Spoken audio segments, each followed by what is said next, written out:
Supreme court में Panama leaks case की समाअत के दौरान साबिक वजीर आजम सैयद यूसुफ रजा गिलानी की नाअहली की बाज़गश्त भी सुनाई दी।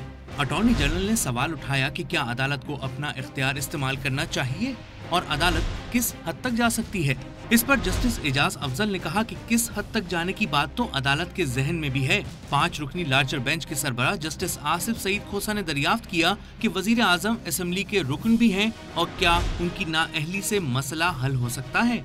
जस्टिस अजमत सईद शेख ने याद दिलाया कि यूसुफ रजा गिलानी केस में अदालत ने करार दिया था कि घर भेजा जा सकता है।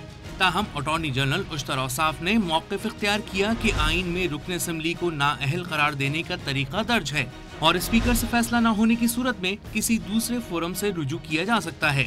समाअत के दौरान हुदैबिया पेपर्स मिल का मामला भी उठा और अटॉर्नी जनरल ने मिल के केस को पनामा पेपर्स से मुंसलिक न करने का कहा। उन्होंने मौक़िफ़ इख्तियार किया कि दोनों की नौयत में फर्क है। जस्टिस अजमत सईद शेख ने सवाल किया कि अगर हुदैबिया पेपर्स केस में इल्जामात गलत थे तो उससे कतरा क्यों रहे हैं और अगर इल्जामात दुरुस्त हैं तो उसे दफन क्यों किया गया। अटॉर्नी जनरल ने अदालत को बताया कि उन्होंने हुदैबिया पेपर्स केस के रिकॉर्ड का जायजा लिया है। ये कर्ज फॉरेन करेंसी अकाउंट्स पर लिया गया था। जस्टिस अजमत सईद शेख ने रिमार्क्स में कहा कि अगर कोई स्टोरी बनाई है तो उस पर कायम रहें। हर वकील अलग बात करके कंफ्यूज कर देता है।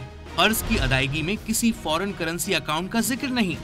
अटॉर्नी जनरल और तमाम वकला अदालत पर रहम करें। जस्टिस अजमत सईद ने अटॉर्नी जनरल को मुखातिब करके पार्टी न बनने का भी कहा।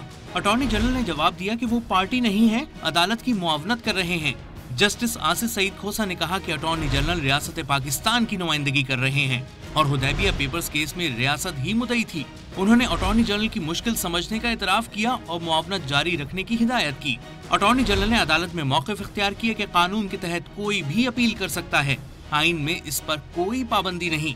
ताहम जस्टिस एजाज अफजल ने इससे इत्तेफाक नहीं किया और सवाल किया कि गैर मुतल्लिका शख्स कैसे अपील कर सकता है।